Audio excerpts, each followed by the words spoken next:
The 2022 STEMPeers Conference was in collaboration with the Children's Hospital of Philadelphia Research Institute and brought a day of networking and support for scientists in academia and beyond. We have started conferences in US, in Europe. We have started several science communication channels. We have a mentorship program, Gurukul. This is all about engaging the scientific community and helping them to grow professionally in their field, find their next chapter in their career. We are actively doing the science in the lab or in the company, but we are also supporting each other artistically. We are advising each other, guiding each other. This STEMPeers conference is our first in-person conference after the pandemic. So we are very excited to be here. STEMPeers was founded back in 2015, and this conference has been running since 2017. We have had it in Boston, then New York, then San Francisco, then 2 years of online conferences, and now we are back in Philadelphia. There are people who are from various backgrounds and various career niches, and they are talking about their career choices and answering questions about how they made those choices. So if you are in this conference, please feel free to network and reach out to us if you need any help. We are so excited to be here in Philadelphia. So I think I have been associated with STEMPeers for a long time. It's been back 2019. It was introduced to by one of my seniors, and then I became part of Gurukul, and that had helped me enormously because it helped me look for how to look for a postdoc, how to tailor my resume, how to tailor my career path from down there. So currently I have transitioned to Genentech, and I would give around 90% of the credit to just STEMPeers and STEMPeers Gurukul and their mentors, how they have helped me. So I think the major takeaway from all of this is to network, because this group of people is all there to help. It's just reaching out to them and asking for help. The conference began with a keynote address by Dr. Bruce Levine, a professor in cancer gene therapy and the founding director of the Clinical Cell and Vaccine Production Facility at the University of Pennsylvania. If the immune system evolved to tell cell from non-cell, how can the immune system recognize cancer? Well, there are rare cancer-specific immune cells, and it's looking more like a dull needle. Dr. Levine spoke about reflections on the growth of cells in gene therapy, as he is responsible for various first breakthroughs in human adoptive immunotherapy trials to treat cancer. T cells are in the gray bars, and you can see how those increase. So it's great to be here at the STEMPeers conference. What we need in the field of cell and gene therapy and science in general is more talent, and I'm very encouraged to see this peer mentoring group encouraging each other, providing resources to develop and move forward in careers.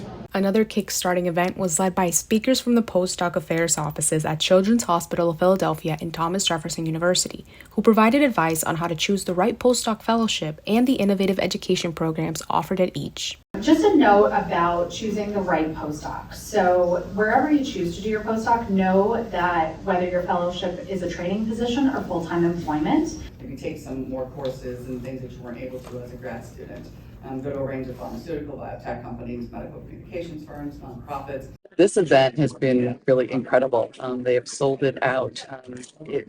Finding out about the career paths. So many of our scientists obviously are in our academic institutions. We really don't have an idea of what else is out there for a huge range of possibilities of career paths. So these events are really important for our students and postdocs to come out to get an idea of kind of see where they might fit in next. It might be staying in academia and going to a faculty position. So there's been panels about that, but then there's also definitely a lot of other careers that they may have had no idea about. You can really get a chance to learn more about it, and even better, meet the people, connect with them, and network with your peers. I think this is something else that's really an important thing of part of this symposium. This year's conference provided insights from various STEM professionals and a deeper look into industry, research and development careers, as well as options in industry beyond the bench. Maybe think about what techniques or skill sets you could probably learn now to help make that transition. And absolutely agree that you will start at the bottom of the rung, and not because you're not valued. I think it's just because there is a lot to learn. Like I guess it'll be a year for me in December as a transition. There's it's been eye-opening, because when you're in academia, you study what you study well, and but I think here it's a you're just part of the puzzle, and maybe especially drug discovery's early parts. I think that there are just so many more segments to it.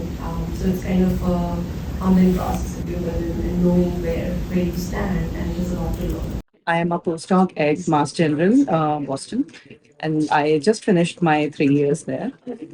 So for some time now, I have been thinking about making the transition from academia to industry, but I realized that I didn't really know much about how to go into it. And I had been looking for a platform like this where I could talk to people with the same mindset who were going through the same transition and navigating through the same issues like visa and how to just change my mindset from academia to industry.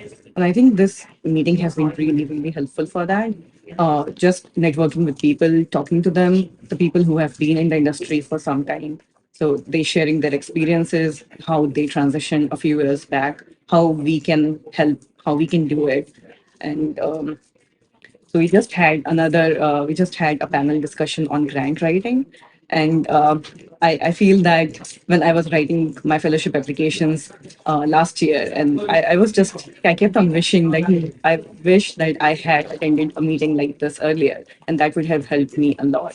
So in general, it has been really, really helpful, and I have learned a lot. I'm really enjoying it. What are you going to do? Are you going to go down that academic path, or are you going to go into industry? Now, going into either areas is very difficult. Don't get me wrong, it's not going to be easy. But how can you leverage? How can you figure out which path you're going to go to? Now, don't expect coming out your PhD, going into industry, that you're going to be leading a group. Okay? You don't. That's the biggest misconception. You're still at the bottom of the rung. You don't know anything about ICH, GMP. I have been kind of a silent part of the group on Facebook for quite some time, I think 3-4 years. But the main reason I'm here today is to network and find people to help me get through industry positions, because currently I'm a postdoc and I'm networking with people and navigating how to transition from academics to industry. And I think the group of people that we have here are very helpful. And most importantly, is just simply asking a question, how can I do this? And you get a very good and very clean answer compared to the convoluted what you get online or anywhere else. And plus also it's a very personal directed answers to your questions. And that is really helpful, and I'm very happy to be here today. Yeah. So you got to think about that way, that what you're developing will be there for a long time. So it's not like academia where you do one experiment works, say, try it out, it's done. Yeah, you really have to go and I think that, to me, people ask me what I find different between industry and academia. The science in industry is so focused on this reproducibility, the ability to do something on a regular basis, almost like it's the type of science that you can get somebody from the street and you give them instructions and they can do it. And that's very hard. STEMPeers offered a chance for speakers to share their professional experience in different areas like consulting and build a platform of networking for those deciding which path to take next. Our focus is a little bit less futuristic, more now, which has its own perks, and I do love learning about what's really hot in Duchenne's muscular dystrophy right now, what's really important in non-small cell lung cancer or asthma, just being able to get a feel for all those disease areas, whereas when you're doing your PhD, you're very tightly focused, so that's a huge perk. And there's different consulting firms, different PE firms, and the like, so mine is relatively rapidly growing, so I get to, if I want to focus on something like med tech, I could focus on things like access and payers, I could. I haven't done that yet, but just the opportunity to is nice to have. Take a step back, think through the whole continuum, and then literally see what are the different moving parts of a successful business, a successful treatment, and make a determination on which has the most impact. So I think that kind of exposure, or that kind of, given that our PhD spent in focusing on such a small problem, I think that is what I love the most. Like you take a step back, you think through big picture. So one thing that I learned from my mentor was to pay it forward, and this is a forum where a bunch of scientists are looking to transition into different sort of career. Many people know what careers they want to go for, and many people aren't aware. So this is a forum where they get to learn about alternative careers, not just academic careers for STEM graduates. And so what I like about this forum is I wish I had this 5 years ago, where I could learn about different alternative careers and not by fluke identify a different career format. So this is a forum where people get enough information. What I love is that you constantly get to learn, and I do thrive on that. It's true in my PhD or postdoc, you are like, one cell, one receptor, that pathway, that's what you're focused on. But here, I get to learn about new diseases that I didn't even know existed. Like that happens like every day, which also makes it hard because you kind of need to become an expert that very day and write like a report on it. But yeah, I like that learning and growing part. It's very exciting. And what I liked about my panel specifically was there were a lot of people who came back, and they said they didn't have any clue that we could transition with this PhD skill set to these kind of different careers in finance, investment banking. This meeting was really important to me because since my PhD and also my 3 years of postdoc now, I've been very focused on having a career in academia, and I think that's how we've kind of been shoehorned by our PIs and mentors so far, which is not a bad thing at all. But I feel like I think I had a moment where I was like, I don't know much about industry. It's sort of a black box for me going in to industry, and I need to know what people do, how they like their jobs, and what are the career opportunities going forward. So I think it's been a great experience just networking with people, talking to people who've shared my journey with like PhD, postdoc, and then gone on to do something which I did not even know existed. There was a panel earlier on consulting and equity research, and I think my first question was like, what is consulting? What do you do in consulting, right? What is meant by equity research? So I think there are a lot of new things I've learned in this conference, and it will surely help me widen the horizons and then have complete information as to where I make a choice with respect to my career. So I think that's it. The series of panels and workshops included a variety of topics from science policy to entrepreneurship, including tips on how to lead a successful nonprofit organization, and the challenges of sowing the seeds of a startup. I am loving this conference. I wish I knew about it when I was a postdoc, because there's such great information that's being shared here that's so useful for somebody who is thinking about transitioning maybe to an independent researcher position or to a different position. We used to call them alternative careers. I don't think these are alternative careers at all anymore. These are mainstream science careers. And there are so many different types of careers that somebody with a background in science, somebody with a PhD or with a postdoc, they can pursue. So I think this is incredibly important for the participants, for whoever is attending. It's really, really important. You've gained a lot, and what you've gained is very important, and can, provide great benefits to society, even if you're not at the lab bench anymore. So no matter what, if you find you can't do research anymore for whatever reason, it's not the end of the world. There's so much more you can do.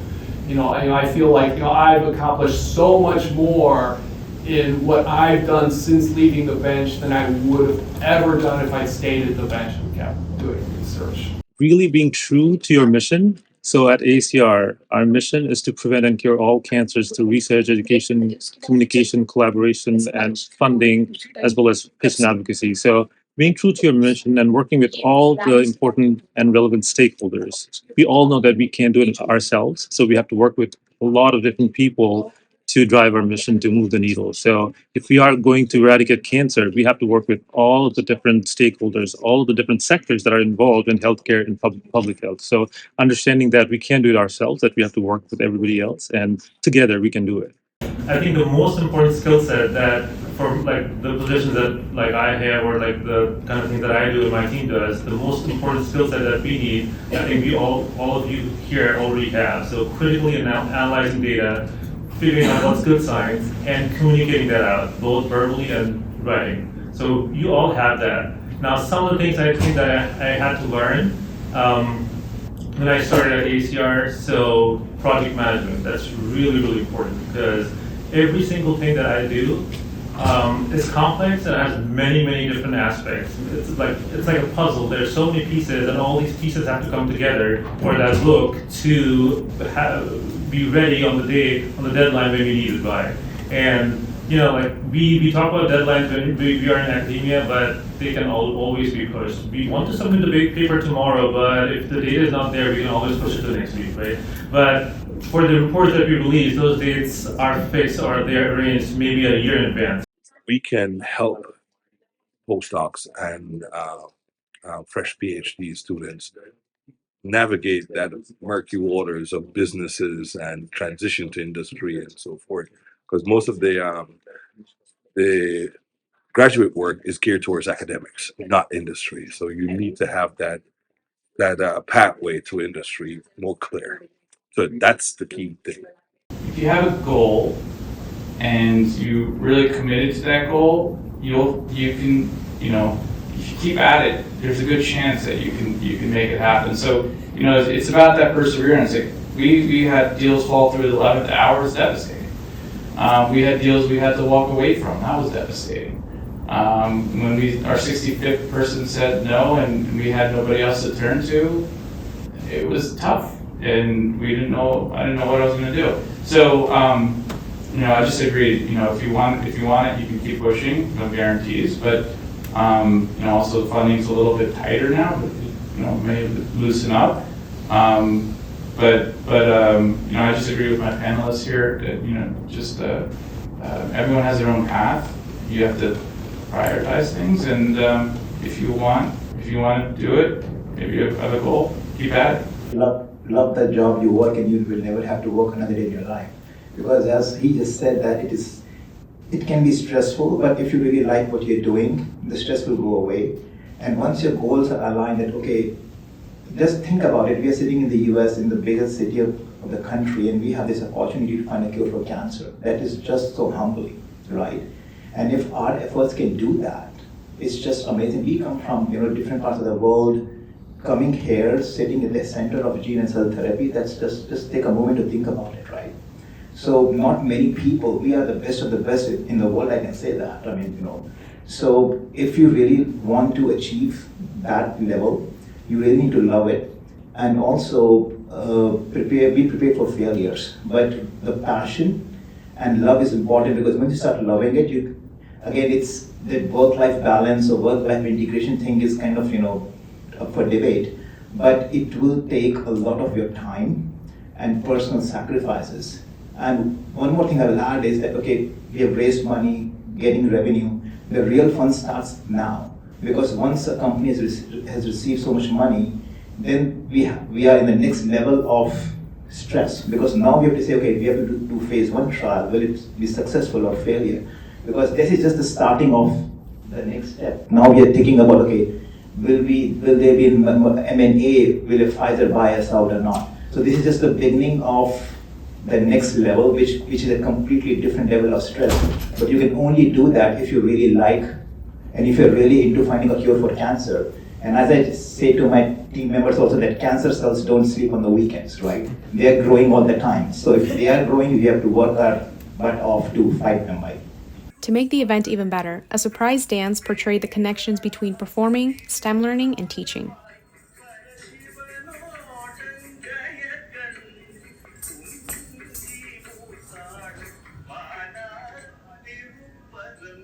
Arts can really help us understand who we are. It can help us understand our perception of reality. It can help us even form hypotheses. So what does this look like, of bringing the arts into our science world and thinking about the arts as an equal partner to the scientific journey? In direct relation to what Vikram just talked about, I wonder if there are any ways to use the arts to look at how the increase in dopaminergic firing that we talked about can actually be related to reinforcement. And if these reinforcement this reinforcement can be associated with habitual learning.